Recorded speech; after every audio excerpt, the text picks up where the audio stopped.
10th part 1 मध्ये 3rd chapter arithmetic progression.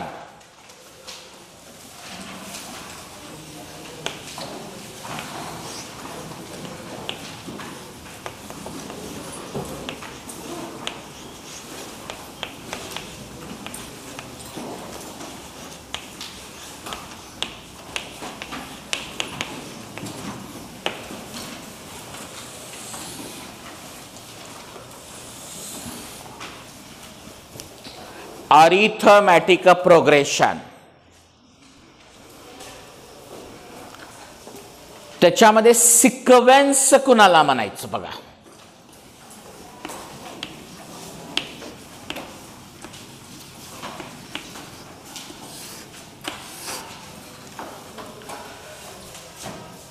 The numbers are arranged in definite order. का म्हटलं मी? The numbers are arranged in definite order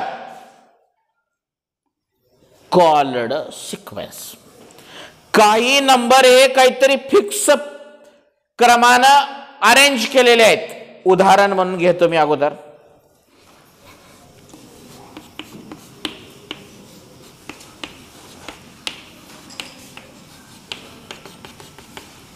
ही एक example आहे, बरोबर आहे.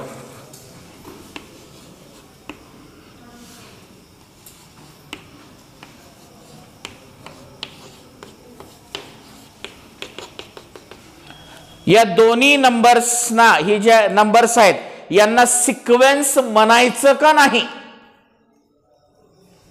Is they are sequence or not? कसं ठरवणार आपण? यांची अरेंजमेंट काहीतरी एक फिक्स्ड आहे का बघा. The numbers are arranged in a definite order. मी बघितलं 1 आणि 3 मध्ये एकचा फरक आहे. 3 आणि 5 मध्ये परत एकचा फरक आहे. 5 आणि 7 परत मध्ये एकचा फरक आहे. म्हणजे अरेंजमेंट तुम्हाला कुठेतरी डेफिनाइट दिसले की नाही? इथं बघा, इथं 1 आणि 4 कितीचा फरक आहे? 4 आणि 7 3चा. 7 आणि 10 परत 3चा फरक. पुन्हा 10 आणि 13 परत 3चा फरक.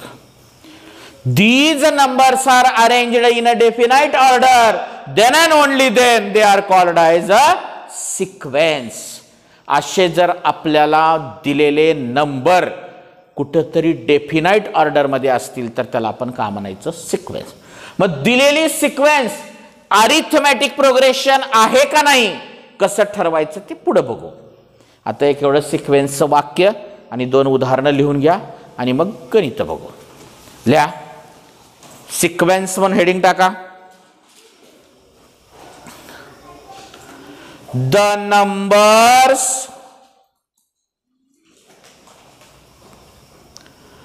R arranged in a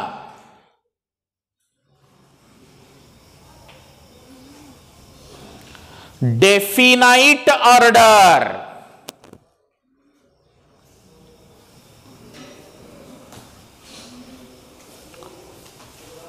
called sequence. Example लिहून घ्या बोर्डावरले.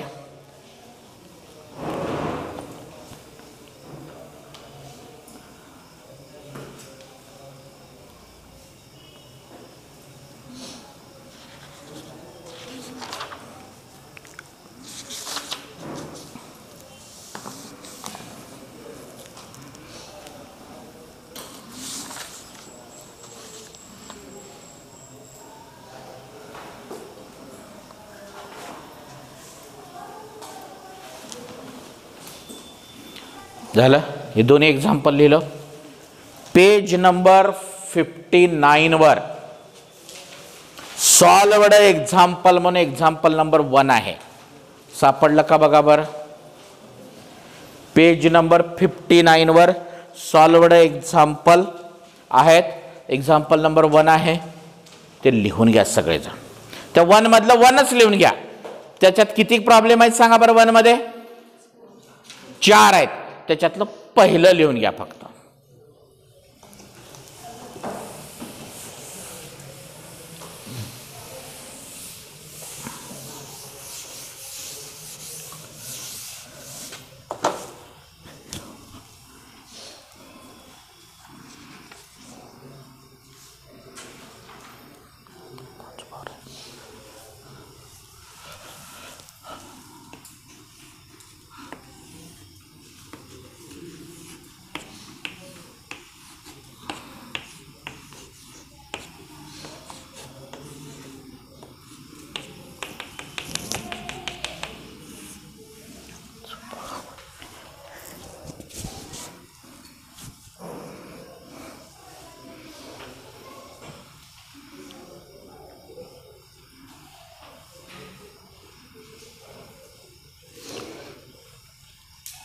काय प्रश्न विचारलेला आहे बघा.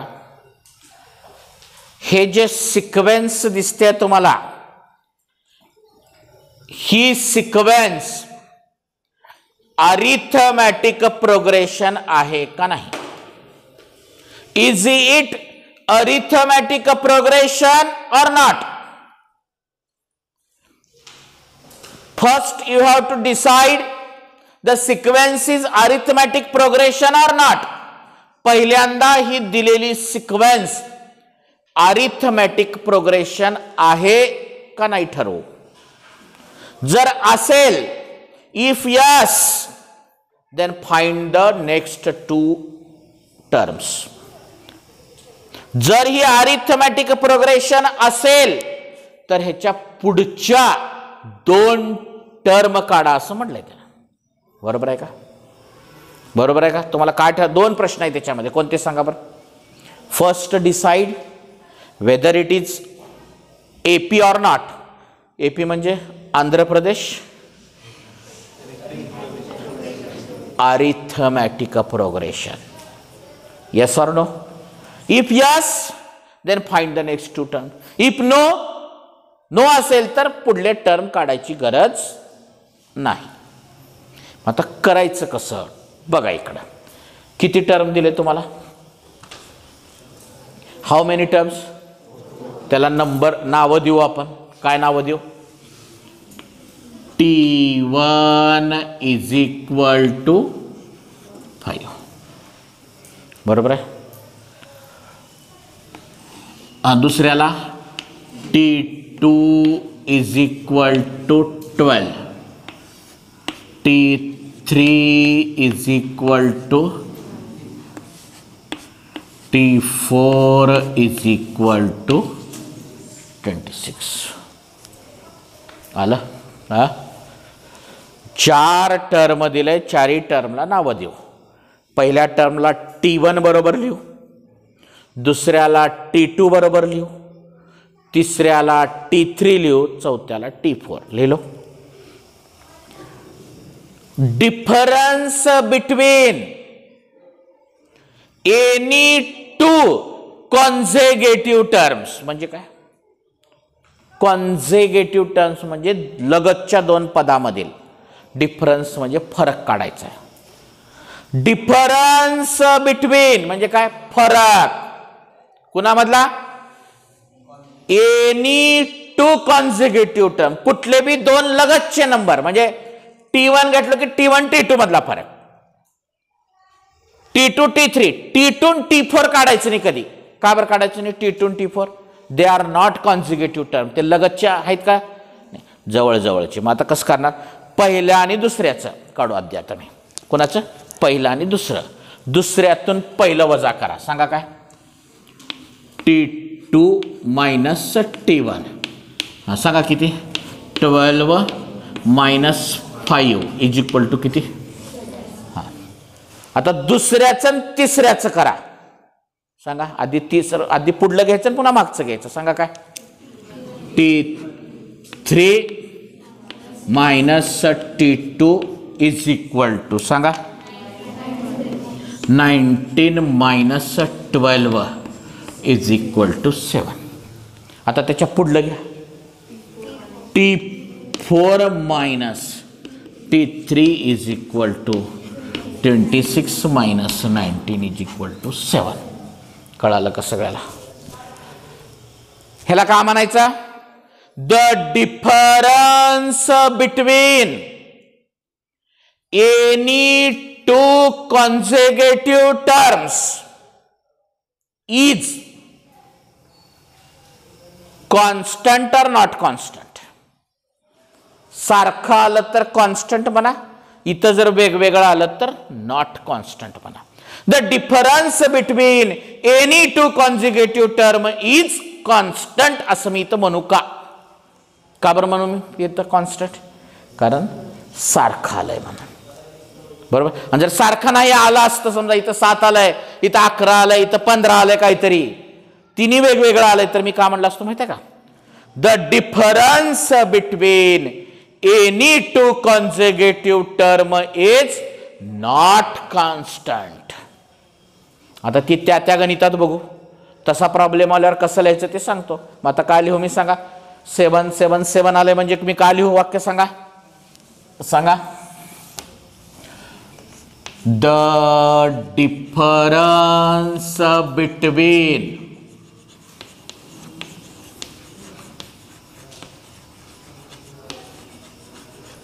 any two consecutive terms is constant. D बरोबर 7 आलं. कॉन्स्टंट म्हणल्यावर ते कोण आहे कॉन्स्टंट? 7 7 7, त्याला डी म्हणतात, डिफरन्स. आलं कॉन्स्टंट. जर नॉट कॉन्स्टंट म्हणलं तर डी बरोबर लिहायची बी गरज नाही. मग आता जर हे आलं तर म्हणायचं therefore the given sequence is arithmetic progression, किंवा शॉर्ट मध्ये एपी लिहिलं तर सुद्धा चालते. पुस्तकात तसं लिहिलेलं काही अडचण नाही. का म्हणणार?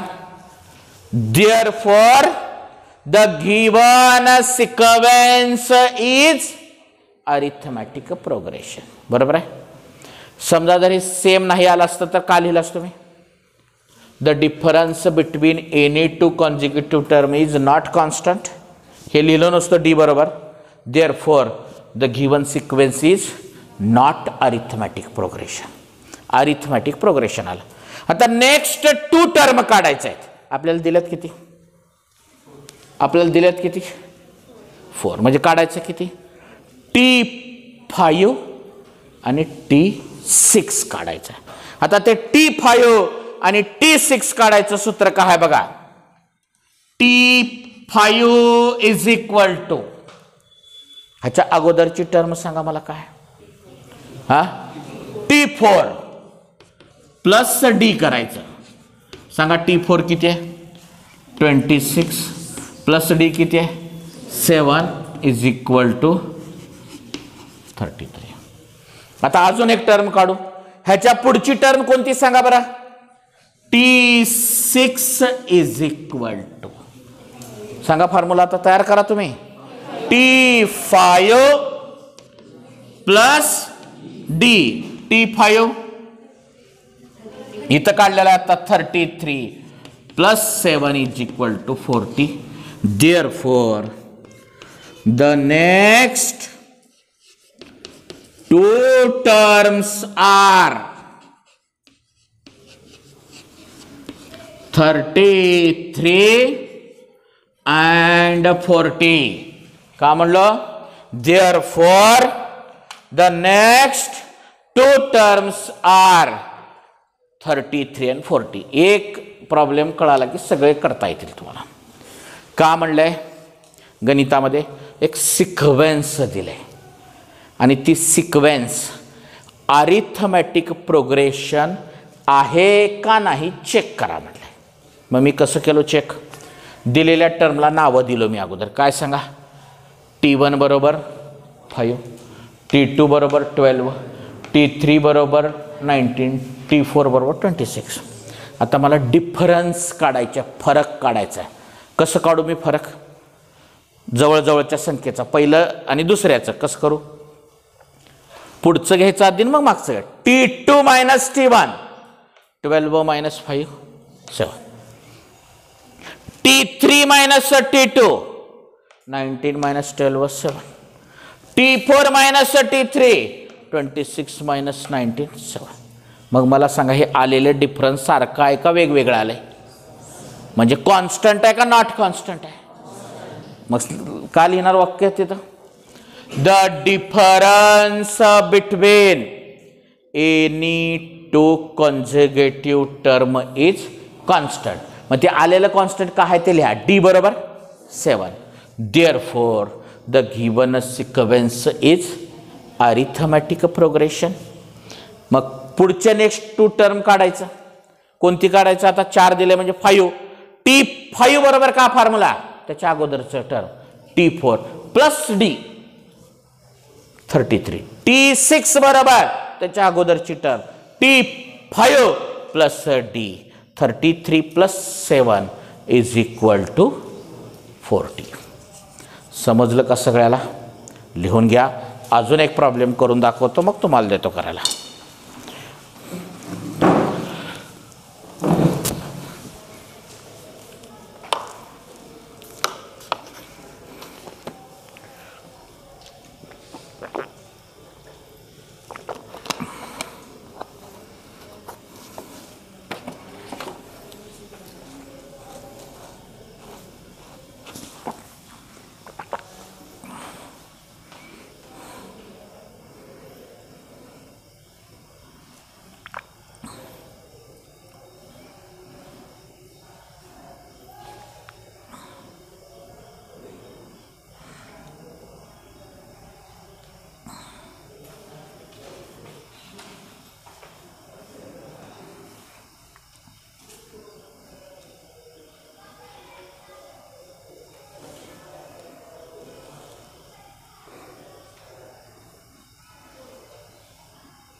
व्यवस्थित सिस्टमॅटिक लिहून घ्या.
झालं?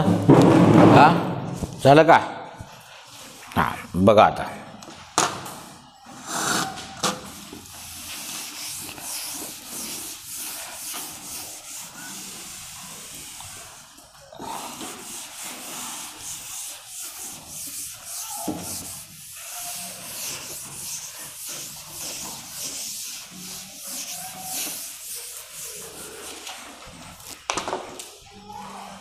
बघा बघा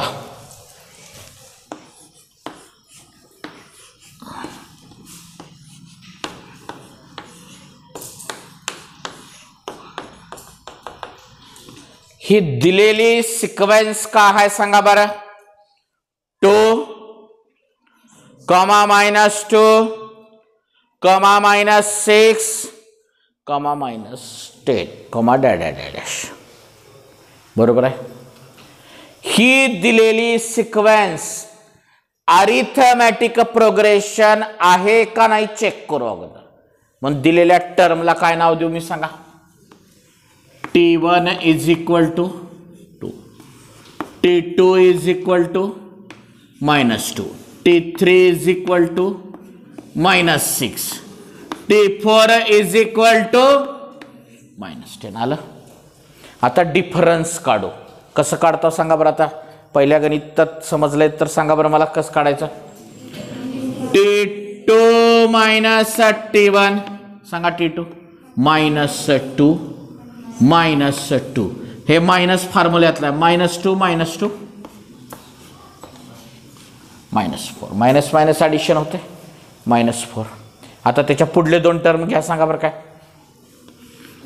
T3 minus T2 सांगा. T3 काय -6 हे मायनस आणि -2 हे दोन मायनस का बरं आले सांगा बरं एका जवळजवळ. हे मायनस फॉर्म्युल्यातलं मायनस आणि हे मायनस किमतीतलं. मग काय आलं. हे -6 मायनस मायनस +2 6 मधून 2 गेले 4 बिगरचं साईन मायनस आलं. कसं आलं कळालं का बघा बरे. T3 -6 हे मायनस फॉर्म्युल्यातलं हे व्हॅल्यूमधलं मायनस मायनस प्लस झालं. मायनस आणि प्लसमध्ये सबस्ट्रॅक्शन होतं आहे. 4 बिगरचं साईन मायनस आलं. आता त्याच्या पुढलं सांगा बरं मला.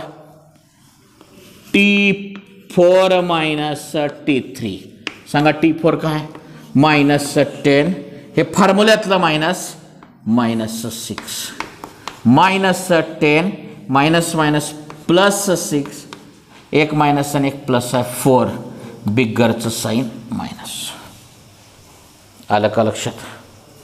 मला सांगा बरं डिफरन्स किती किती आला. पहिल्यात -4 आला, दुसऱ्यात ही -4 आला, तिसऱ्यात ही -4 आला. म्हणजे इज कॉन्स्टंट का नॉट कॉन्स्टंट. नॉट कॉन्स्टंट कोण म्हणाले. सेम आहे का नाही. -4 -4 -4 म्हणजे कॉन्स्टंट आहे. मग का वाक्य लिहिणार सांगा बरं. आत्ता सारखं सांगा. The difference between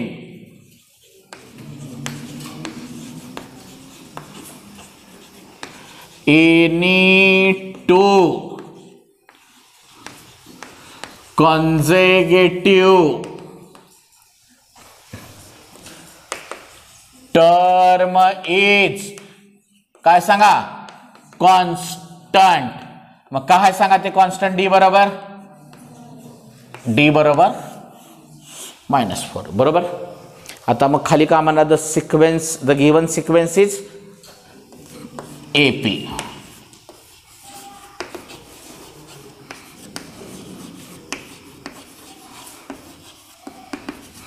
असं एवढं बी लिहिलं तर चालते बरं का. आता काय असं अडचण नाही. पूर्ण शब्द लिहावा असं काही गरज नाही. आता मग मला सांगा नेक्स्ट 2 टर्म कोणत्या काढायच्या. 4 दिलेले आहेत सांगा. Formula T5 is equal to T4 plus D. T4 का आहे बघा -10 प्लस -4 -10 प्लस मायनस -4 -14 कळालं. आता T6 कसं काढणार सांगा. T6 is equal to T5 plus D. T5 आत्ता आलेलं -14 प्लस D -4 -14 -4 -18 कळालं का सांगा बरं मला. कळालं का सगळ्याला? हा घ्या.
झालं सगळ्यांचं?